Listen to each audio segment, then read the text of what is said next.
Have you ever noticed how some people just hit the jackpot in life? Not just once, but over and over again, while others keep trying, keep working hard. But somehow the money slips through, the timing feels weird, and the luck just never shows up. It's not always about effort. Sometimes it's about energy mismatch between your zodiac, your age, and the numbers you keep trusting. See, in Feng Shui, we believe your luck isn't random, it moves in rhythms. And when your zodiac is out of sync with your current age energy, it's like using someone else's password to access your own life. Doesn't work, doesn't flow, and money definitely doesn't stick around. But here's the thing: 2025 is what we call an energetic filter year. Some people will rise quietly, others will miss their moment, all because of one tiny detail: they used the wrong lucky number. In this video, I'll show you how to match your zodiac sign with your real age energy to unlock numbers that actually work. No guessing, just quiet shifts that bring real results. And hey, if this kind of wisdom makes something in you go, finally. If you've been doing everything you can but still feel like something's just off, you're in the right place. Feel free to like, subscribe, or even drop your zodiac plus age in the comments. We're building something honest here, and the more we share, the stronger this quiet shift becomes. Ronald had always believed in effort, not luck. His world was built on routines: strong coffee at 6:15, and shoes polished before breakfast, and bills paid 3 days early. But somewhere between the quiet dinners and silent financial statements, there lived a small question he never voiced. When do I get a break?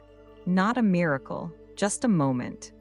A day where money didn't feel tight, and his energy didn't feel like it was walking uphill with a stone in each pocket.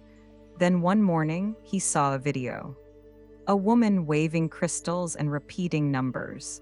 The number 8, she said, was lucky. Infinite, magnetic. Ronald didn't buy the whole thing. But he wrote it down anyway, stuck it in his wallet. Because maybe, just maybe, energy had room to shift. In Feng Shui, numbers are more than math. They carry frequencies, specific vibrations that either fuel or disturb your flow, depending on who you are and where you are in your life cycle. Taurus, by nature, is earthbound, grounded, deliberate. It thrives on the energy of 6 and 24. Numbers that build, protect, and stabilize. But Ronald, at 57, was deep in what Feng Shui calls the metal phase. A time of consolidation, not expansion. The number 8, fiery and fast, clashed with that. Instead of opening money flow, it scattered it. Instead of magnetizing wealth, it sped up misalignment. Small fees began to stack, deals got delayed, appliances broke down one by one. There was no crisis, just a steady hum of tiny disruptions. He didn't tell anyone about the number, but every time something slipped, his internet bill doubling, a weird charge on his credit card, his knees aching after just one flight of stairs. He wondered if the number had something to do with it. And he hated that thought because it meant he opened a door and let in the wrong thing. But more than that, it meant he wanted help, and asking the universe for help. That was a tender kind of vulnerability. He didn't know where to put. Using a number that doesn't belong to you is like wearing someone else's glasses. Everything gets a little distorted. You squint, you compensate, and before long, you stop trusting your own view. Feng Shui doesn't punish, but it does reflect. And for Ronald, the reflection wasn't what he expected. One afternoon, his nephew, a sarcastic 24-year-old who mostly lived on Reddit, found an old Feng Shui compatibility book at a flea market. He flipped through it, laughed at first, then noticed something strange. Each zodiac had age-based number zones. Taurus in the late 50s, 6, 24, 15, not 8. Too much fire in a metal season can melt what's trying to hold. That's why things kept slipping through Ronald's hands. Ronald didn't throw the number 8 away. He folded it slowly, set it on a ceramic dish, and lit a single match. As the paper curled into soft black, he whispered quietly, like someone releasing an apology they didn't realize they'd been carrying. "Thank you for showing me I'm not that number." The next week, he ordered a custom silver coin, with the number 6 engraved on one side, 24 on the other. He didn't flaunt it. He just kept it in his desk drawer, right next to the will he'd been meaning to update. Because something about those numbers made him feel grounded again. Now when his friends tease him about trying Feng Shui, he just smiles and says, "I don't do lucky numbers, I do numbers that know me." And sometimes, when no one's watching, he flips that coin like a kid making wishes. Not to get rich, but to remember what it feels like when energy finally starts to listen. After burning the number 8, Ronald felt lighter. Not, "I just won the lottery" light. More like the kind of lightness that comes when you finally toss out an old shirt that never quite fit. He didn't tell anyone, of course, but inside something had shifted, quietly, like air moving through a window that had been stuck for years. That same week, he walked into a little antique shop off a side street, not looking for anything, just killing time. But there it was, a small brass token engraved with the number 6. Worn, simple, it looked like it had a story. He bought it without thinking, slipped it into his wallet, replacing the burned-up 8. And for the first time in months, he felt aligned, like his energy and intention were finally walking in the same direction. But Feng Shui doesn't stop at what you carry. It cares about where it lives. The number 6, while perfect for Taurus at 57, holds its energy like a magnet, but magnets only work when placed near the right metal. Ronald had the right number, but he kept it tucked between credit cards, receipts, and a punch card for a sandwich shop he no longer liked. No energy breathes in clutter, especially not money energy. And especially not when your lucky number is crushed flat next to debt reminders. In Feng Shui, placement equals permission. Where you put your number tells the universe how serious you are about letting wealth in. And Ronald, he was still hiding the door. People like Ronald don't show their desires. Not for money, not for ease, not even for a little help. To him, being smart meant being private. And being private meant never letting anything woo-woo sit on his nightstand or show up in his home. But sometimes, trying so hard to look logical makes you miss the emotional logic of energy itself. He wanted flow, but he placed his lucky number in the most forgettable, cramped, buried part of his day. And Feng Shui noticed. Think of your lucky number like a plant. It needs light, space, and the right window to face. If you put it in a dark, dusty drawer, don't be surprised when nothing grows. Numbers, like seeds, only bloom where you believe they belong. Ronald's neighbor, Patris, a retired school teacher with a love for crystals and sarcasm, noticed him fiddling with the brass coin one afternoon. She asked what it was. He hesitated, then told her. She didn't laugh. Instead, she said, "That's sweet, but don't let it live in your pocket like lint. Lucky numbers like to be seen." Then she handed him an old Feng Shui printout she kept by her kitchen magnet. Southeast equals money corner. Front door equals opportunity point. Work desk equals intention magnet. That night, Ronald moved the coin. He cleared the clutter from the far left corner of his living room, placed the coin inside a small wooden bowl. No incense, no drama, just presence. He sat for a moment, no music. just the creak of the house settling and the soft hum of something rebalancing. And slowly, over the next few days, small things began to land. A refund check he forgot about, a coworker offering him a side gig, and the water heater somehow decided not to break after all. A week later, Patris asked, "So, your coin working its magic?" Ronald smiled, then held up his key ring where he'd added a second charm, this time the number 24. He said nothing, just raised an eyebrow and pointed toward the corner of his house, where the light now lingered longer than usual. If this part of Ronald's story makes you glance toward your wallet or wonder where you've been hiding your own number, you're not alone. Energy always listens, but only when we give it somewhere to land. So if you're enjoying this quiet unraveling, hit that like button or leave a comment with your zodiac plus age. You never know who else might need that same reminder today. After weeks of quiet change, Ronald felt steadier. The coin in the corner bowl had become part of his rhythm. There was no magic, just small moments that felt a little more cooperative. He even started to share what he'd been doing, carefully, in the way people share something that worked, but still feel weird talking about. One Saturday morning, over coffee at a local diner, he told his friend Bari about the whole thing. The number 6, the brass token, the southeast corner. Bari, who was a Leo and proud of it, leaned in and said, "You know, 8's my number, has been for years, big Leo energy." Ronald laughed, but something in him paused. 8. That number again. Hadn't it messed him up before? But Bari made it sound bold, confident, winning, and Ronald, still new to all this, started to wonder if maybe there was room for both.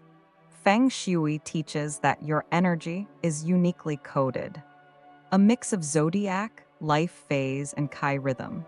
What fuels one person may short-circuit another. Bari, at 59 and a Leo, was in a fire-heavy phase. The number 8 amplified him, but Ronald was still in metal energy, still Taurus, still wired for flow that builds slow and holds tight. By borrowing Bari's number and placing it next to his own, Ronald didn't double his luck. He split it. It's like mixing two songs with different beats. Neither one lands cleanly. Everything starts to sound off, and the energy, it gets confused. Ronald didn't realize he was doing it. He just liked the way Bari talked about 8, like it belonged to someone confident. So he printed the number, wrote it on a slip, and placed it beside his original token. For a week, nothing really changed. Then, the sleep started getting weird. Vivid dreams, loose thoughts during meetings. An old car repair resurfaced out of nowhere, and he couldn't shake the feeling that he'd stepped off center. Not wrong, just not his. There's a quiet guilt that comes when you betray your own rhythm, even if it's accidental. Imagine walking a path that fits your pace, your stride, your breath, your map, then someone hands you their shoes, slightly tighter. Made for running, not walking. You can wear them, but every step is off by a little, and after a while, you don't know if the pain is from the ground or the choice. That's what copying someone else's lucky number does. It may shine, but it's not built for your feet. The moment of realization came not through Feng Shui books, but through a sticky note. Patris, the neighbor who'd once helped him place the original coin, was visiting for tea. She spotted the new number next to the old one and squinted. "Wait, you're mixing numbers now." Ronald shrugged. "I thought it might boost things." She smiled, the kind of smile older women make when they know the punchline is coming.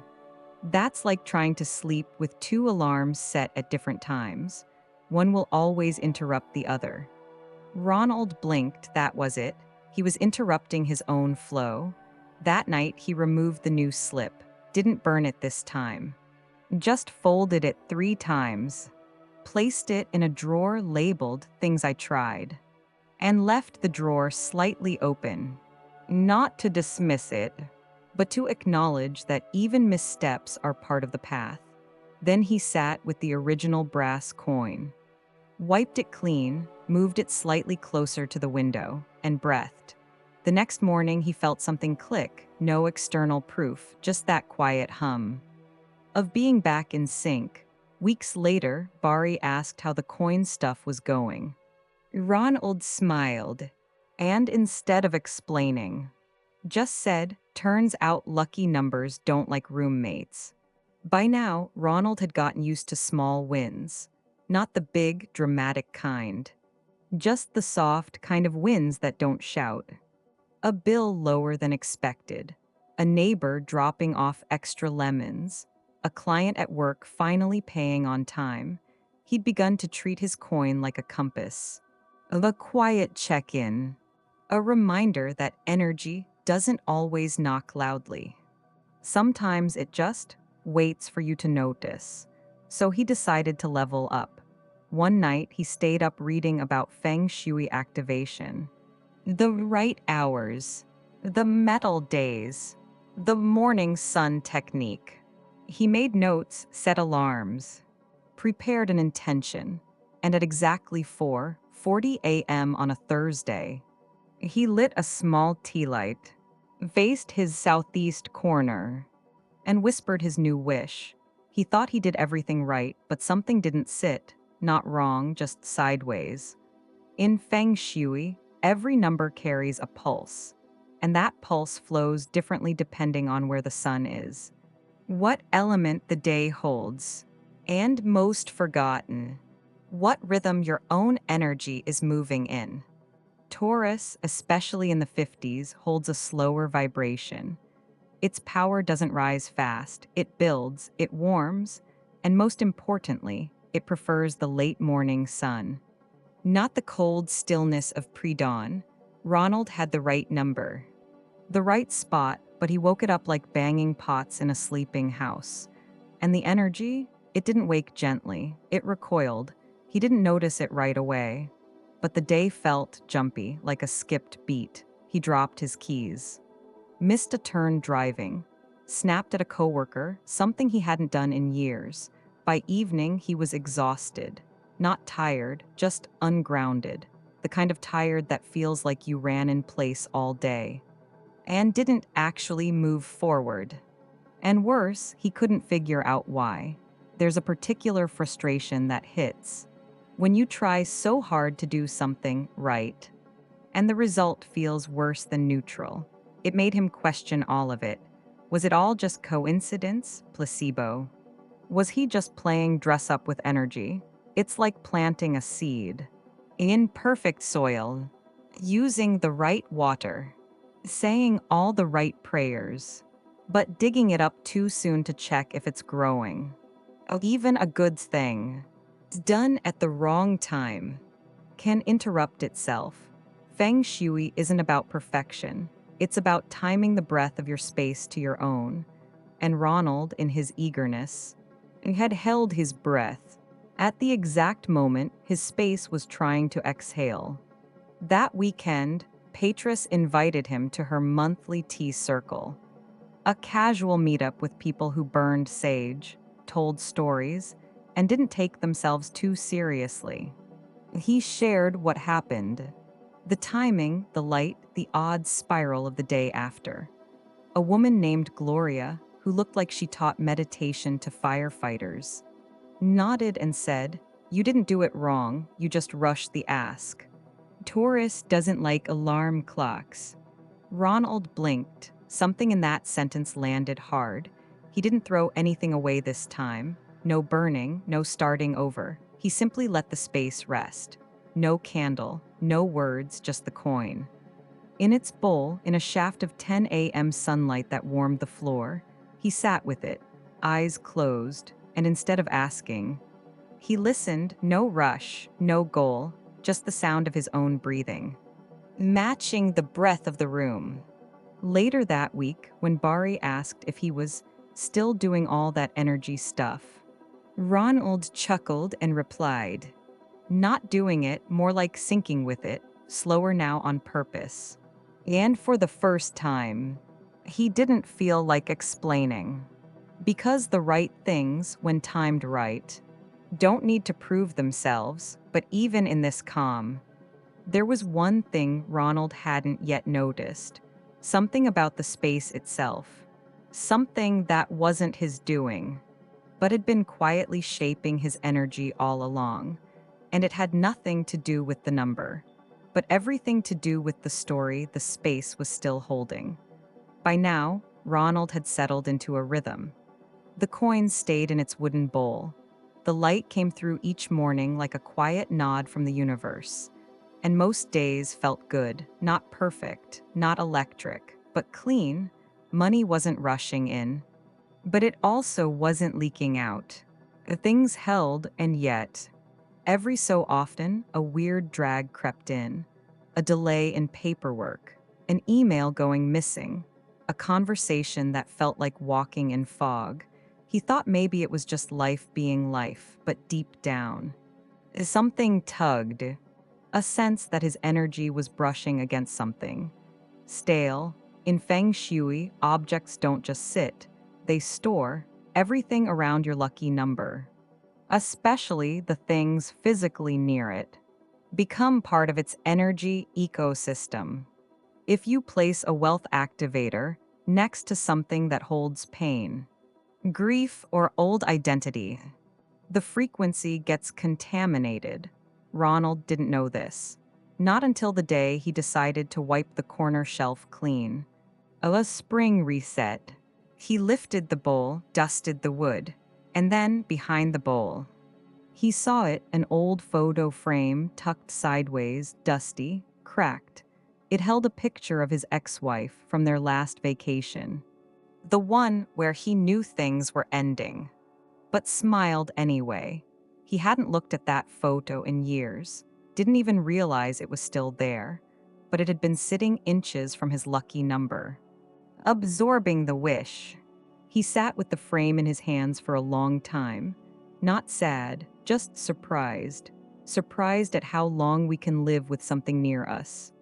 Without actually seeing it, the coin wasn't being blocked by bad energy. It was being muffled by a memory that hadn't been released, and part of him knew he couldn't fully step into new flow. While that photograph whispered a story he no longer lived in. It's like lighting a scented candle in a closet full of old laundry. The candle burns, it tries, but the air has already been claimed. That's what happens when we try to invite wealth, clarity, or flow, but leave unspoken energy right next to our intention. The space listens to all of it, not just the parts we speak out loud. That week, Ronald brought the photo to Patris. He didn't want to throw it away, but he also didn't want to keep it near his numbers. She suggested a quiet ritual: wrap it in silk, place it in a memory drawer, let it live as a past chapter, honored but not on the main stage. She added, "It's not about erasing. It's about letting today have more space than yesterday." That made sense to him. He cleared the shelf completely, placed the coin back alone. Nothing else, no frame, no books, no leftover paper clips. Then he opened the window. Let the afternoon air rush in, carrying the scent of a neighbor's lemon tree. It smelled like beginning. He didn't say anything, just stood there for a few minutes, watching the light move across the floor like a gentle recalibration. And for the first time since placing the number, he felt no static, no drag, just space and something new, ready to arrive. That evening he made tea, turned on jazz, and laughed quietly when he opened his laptop to find a forgotten check had finally cleared. Not big money, but enough to smile. He raised the cup as if toasting an invisible guest, and whispered to the room, "Guess it was never the number's fault, just needed to clear its neighbors." Ronald didn't set out to chase luck. He wasn't trying to be rich overnight, he just wanted to feel aligned. With time, with space, with himself. And maybe that's what this journey really was about. Not just picking the right lucky number, but learning to listen, to where that number sits, to when it wants to speak, and to what else is still living nearby that might be clouding its voice. Sometimes we make all the right moves, but forget to check the energy still clinging to the corners. So, if you've made it to this point in the video, thank you. It means something in this story echoed with your own. Maybe you're a Taurus like Ronald, or maybe you've just been carrying a number that never really felt like yours. Wherever you are, whatever age, whatever sign, your energy deserves clarity, and your home knows when you're ready for it. If today offered you even one small shift, we're grateful you chose to spend this time here. We'll see you in the next video, where we explore a whole new energy trap and how to finally let it go. Until then, your space speaks, wisdom listens.